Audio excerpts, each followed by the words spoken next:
My name is Maisie and I am a theatre director and maker, originally from England, now living in Galway, and I'm the theatre artist in residence in Backstage Theatre Longford. My name is Fionnuala and I'm an actor and a theatre maker from Dublin.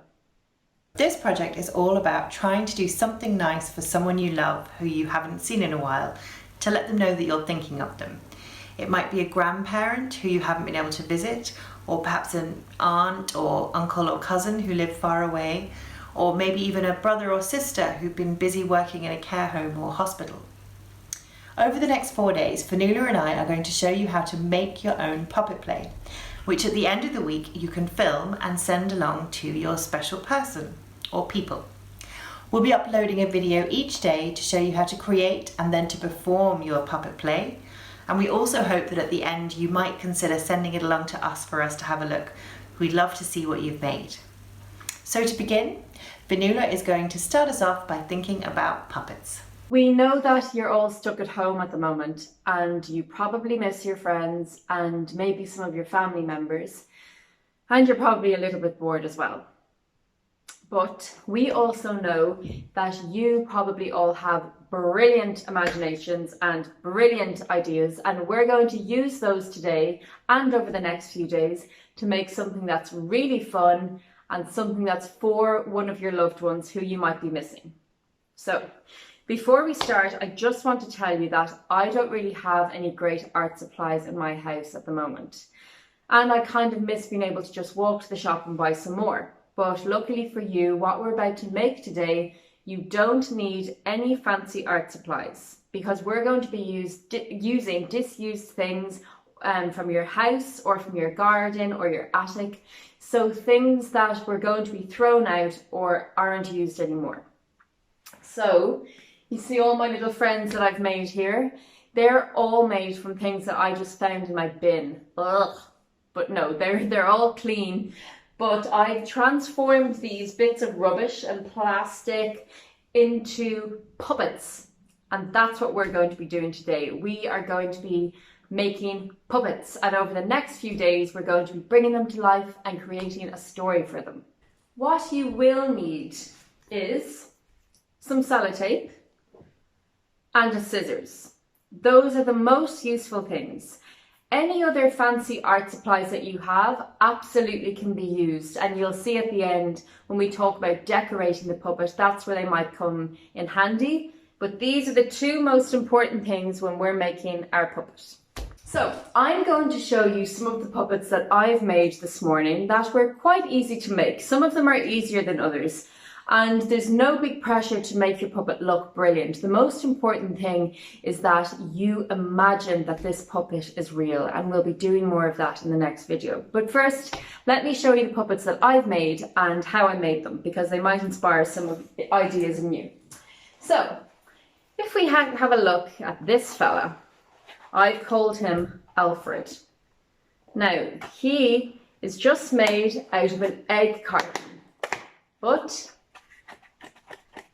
put some eyes, a little tongue, and start imagining him, and suddenly we've got a puppet. So that's one example. So you could use an old egg container. Here's another one, very simple. So this is a milk carton, as you can see, and this took only a few minutes. I found some plastic from the outside of a packet of plums, so I gave my milk carton some hair. I stuck on some eyes, a little mouth, and then some very simple arms out of newspaper. And again, the magic will come when I start imagining that this milk carton is now a character. Now we have ones that are slightly more advanced, or that might look a little bit more spectacular, and have a look at this one. So, a robot. This one is made out of a shoebox. So I found an old shoebox and I cut a hole into the back of it so that I can hold it and manipulate it. Its nose is made from a yogurt carton. I got an old sponge that was going to be thrown in the bin and I made it into a mouth. And, oh yeah, some toilet roll holders, which I covered in tin foil to make some ears. So that's the robot. What else do we have? This one is also very simple. Oops. So this is just made out of a plastic bottle, and I've just broken its tail. But actually, tin foil is very easy to manipulate. So if you have some tin foil, it's quite easy to work with. So here's an old bottle. Again, very easy. I put an eye and I put some tin foil just to give the idea of a fish. And that's that one. This one, he's a little bit silly.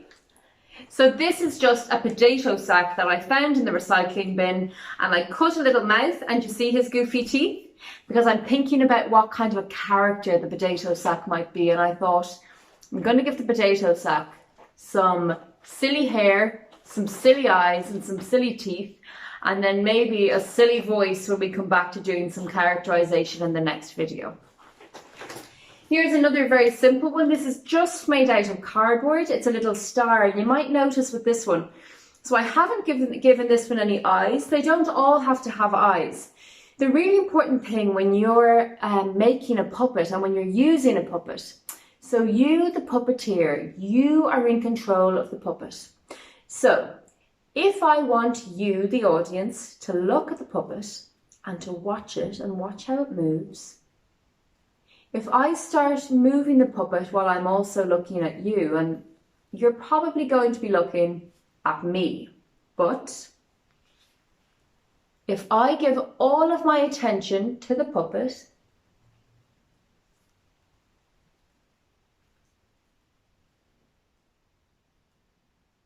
then you're probably going to look at the puppet. So that's a rule that we'll come back to. But when you make these puppets, it's important that when you're using them, you look at the puppet as you move them, because then the audience will look at the puppet too. So there's a star. I'm going to show you a slightly different one, and I'm going to move my camera back. Now, so you can add some strings to your puppet if you want. So this one, again, very simple. I blew up an old plastic bag that I had, and I put some extra bits of plastic, tin foil and ribbon on the bottom, and I now have a jellyfish, and I can manipulate this one with strings. Now you might think of other ideas of what you could add strings to, but that's one stringed puppet. Very simple. Now there's one puppet who hasn't gotten a mention yet, and I don't think he's very happy about it. And this is my personal favourite. So let's have a look.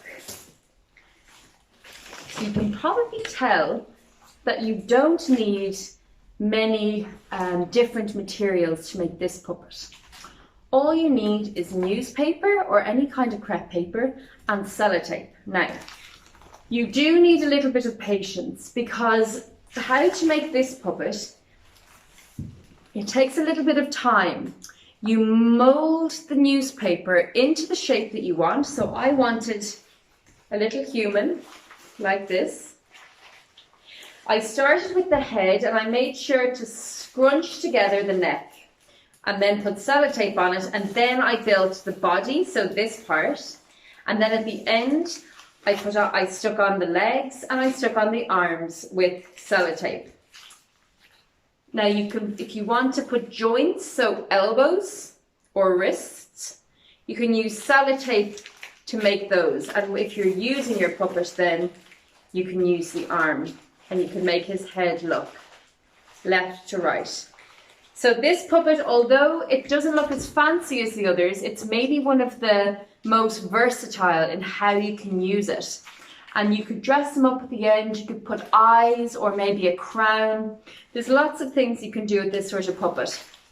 It just takes a little bit of time, and it won't look good at the start. You kind of have to keep scrunching newspapers until it starts to take a shape that you like. But it does take a little bit of time, but it's a really nice puppet if you want to do something that looks like a human. Again, if I'm going to be moving the puppet,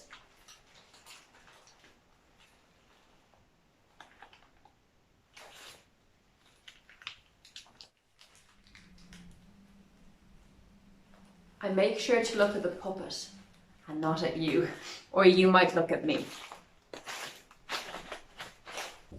So, I'm very, very excited to start imagining what puppets all of you might make.